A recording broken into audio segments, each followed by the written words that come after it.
కూటమి ప్రభుత్వంపై మాజీ మంత్రి పేర్నాని చేసిన వ్యాఖ్యలకి విజయవాడ ఎంపీ కేశినేని చిన్ని కౌంటర్ ఇచ్చారు. ఒకసారి వారితో మాట్లాడదాం.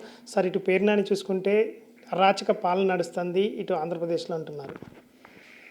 రపరప అని కార్యకర్తలను రెచ్చగొట్టి రక్తాభిషేకం చేసే వాళ్ళకి అదే విధంగా కనిపిస్తుంది. అసలు అరాచక పాలన అనేది అర్థమయ్యే ప్రజలు ఇవాళ మిమ్మల్ని దారుణమైన పరిస్థితిలో కూర్చోబెట్టారు. రెండు విషయాలు చెప్పదలుచుకున్నాను. ఇవాళ ప్రజలందరూ రాష్ట్రంలో పండగ వాతావరణం నెలకొని ఉంది. సంక్షేమం, అభివృద్ధి రెండు సమపాళ్లలో తీసుకెళ్లే ముఖ్యమంత్రి వచ్చారు. మనం 5 సంవత్సరాల్లో దారుణంగా మోసపోయాం. కొంతమంది వ్యక్తులు దోపిడీ దొంగలు తయారయ్యి ఆఖరికి బియ్యం కూడా దొంగతనం చేసిన వ్యక్తులందరూ ఇవాళ ఉండటం వల్ల ఈ పరిస్థితి ఏర్పడిందని ప్రజలందరూ తెలుసుకున్నారు. ముఖ్యంగా చూస్తే ఈ పేర్నాని అనే వ్యక్తి దేవుడి భూములు కబ్జా చేశాడు.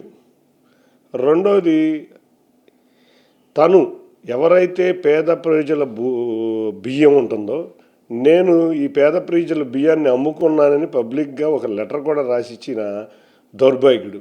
పేద ప్రజలు నోటికాడ కూడు కూడా అమ్ముకున్న వ్యక్తి. ఇటువంటి వ్యక్తులకి ఆలోచనలు ఏ విధంగా ఉంటాయంటే ఇదే విధంగా ఉంటాయి. అసలు జగన్ పాలనలో కేంద్ర ప్రభుత్వం 17 మెడికల్ కాలేజీలు ఇచ్చింది. 17 మెడికల్ కాలేజీలకి సుమారుగా అయ్యే ఖర్చు 8,500 కోట్లు. గత 5 సంవత్సరంలో అధికారంలో ఉన్న ఈ జగన్ రెడ్డి ప్రభుత్వం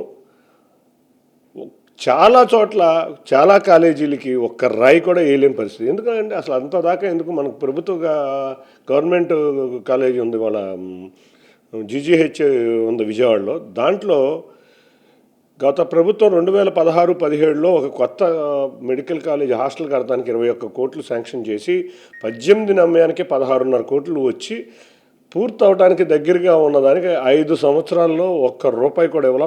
మన కూటమి ప్రభుత్వం రాగానే దాన్ని పూర్తి చేసి గౌరవ మంత్రి గారు సత్యకుమార్ యాదవ్ గారి ఆధ్వర్యంలో దాన్ని ఓపెన్ చేయడం చూడడం జరిగింది.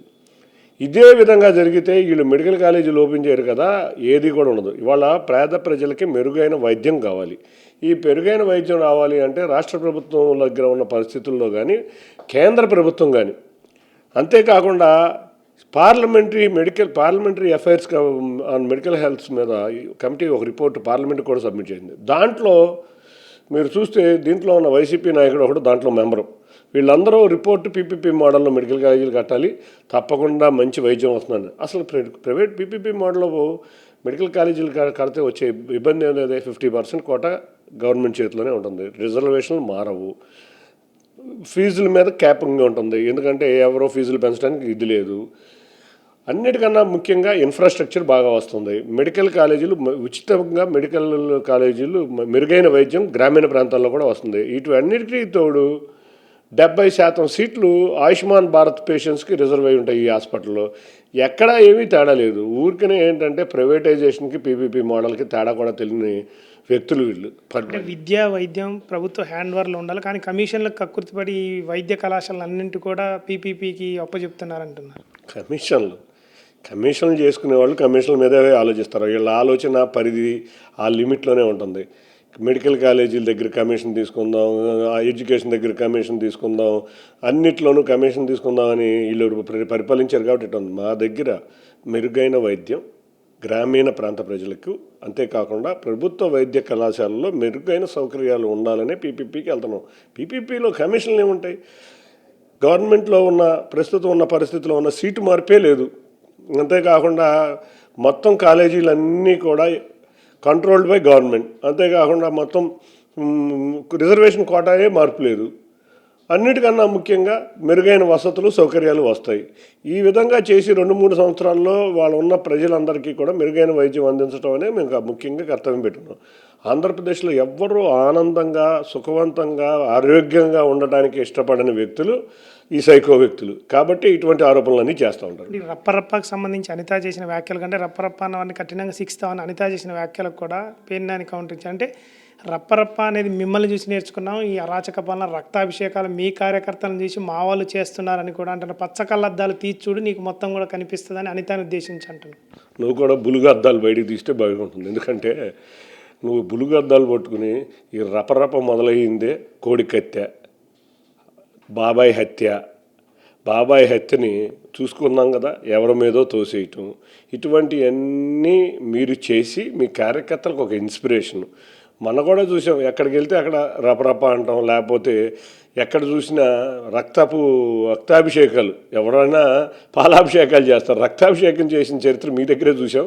కాబట్టి ఎవరైనా రపరప అని, లేకపోతే హత్యా రాజకీయాలు, లేకపోతే గోండాగిరి చేయడానికి చూస్తే ఇది చంద్రబాబు నాయుడు గారి ప్రభుత్వం, ఇది గోండాగిరి ప్రభుత్వం కాదు, కఠినంగా శిక్షిస్తాం. అంటే ముఖ్యమంత్రి చంద్రబాబు నాయుడుపై కూడా ఘాటు వ్యాఖ్యలు చేశారు. అంటే ఈ ప్రజల సొమ్మును హల్వా తిన్నట్లు తింటున్నాడు చంద్రబాబు నాయుడు అంటుండు. బియ్యం సొమ్ము హల్వాగా తిన్నావు కదా, నీకు అన్నీ హల్వాలు లాగానే కనపడతా ఉంటాయి. అలవాటు పడిపోయిన ప్రాణం మీది. ఆ అలవాటు పడిపోయిన ప్రాణంకి ఎంతసేపు హల్వాలు ఎట్టా తిందాం, బూడిద ఎట్టా తిందాం, మట్టి ఎట్టా తిందాం అనే ఆలోచనలు, బియ్యం పేదవాడి దగ్గర ఉన్న బియ్యం ఎట్టా తీసేసుకుందాం, నువ్వు ఒక డిపో కట్టా, డిపోలో దాచిన బియ్యాన్ని కూడా ఎట్టా తినేద్దాం అనే అలవాటు ఉన్న ఆలోచనల వ్యక్తులకి ఇంతకు మించి ఆలోచనలు ఏమొస్తాయి? గౌరవ ముఖ్యమంత్రి చేసే అభివృద్ధి కనపడదు, గౌరవ ముఖ్యమంత్రి చేసే సంక్షేమం కనపడదు, గౌరవ ముఖ్యమంత్రి గారు చేసే పరిపాలన కనపడదు. మీకు కనపడేది ఎంతసేపు హల్వా, కమిషన్లు, అన్నిటికన్నా రేపరేప. ఈ మూడే తెలిసిన వ్యక్తులు మీరు. అందుకే ఇంత హీనంగా శిక్షారు. అందుకే మీకు ఇంకొక విషయం చెప్తాను. బందర్ చరిత్రలో పేర్ని నాని అనేవాడు 53,000 ఓట్లతో ఓడివాడు. బందర్ చరిత్రలో ఇంత దారుణమైన పరాజయం ఏ రోజు చూడాల. వీళ్ళ తండ్రి గారు కూడా ఎమ్మెల్యే చేశారు, తర్వాత ఓడిపోయిన సంఘటనలు ఉన్నాయి. నువ్వు చేసే ఎకిలి యాశాలకి ప్రజలు ఇవాళ నిన్ను దారుణమైన పరాభవం చేసావు. ఏదో మీడియాలో ఉందాం, నీ దగ్గర బ్లూ మీడియా ఉంది, ఈ బ్లూ మీడియా ద్వారా మేము ఏదో చెప్పితే వార్తల్లో నిరంతరం కనపడదామని చూస్తున్నామేమో. నీ వల్ల కాదు కదా. మా ప్రభుత్వం మీద ప్రజలందరూ ఆదరిస్తున్నారు. నీలాంటి రెపరెప నాయకులను ఇంకోసారి ప్రభుత్వం మళ్ళీ దారుణమైన పరాజయమే చూస్తారు. Thank you. మాజీ మంత్రి పేరు నాని బ్లూ కలద్దాలు తీసి చూస్తే మా పరిపాలన ఎట్లుందని తెలుస్తుందని విజయవాడ ఎంపీ కేశినేని చిన్ని అంటున్నారు. వీడియో జర్నలిస్టు నరసింహతో శ్రీధర్, TV9 విజయవాడ.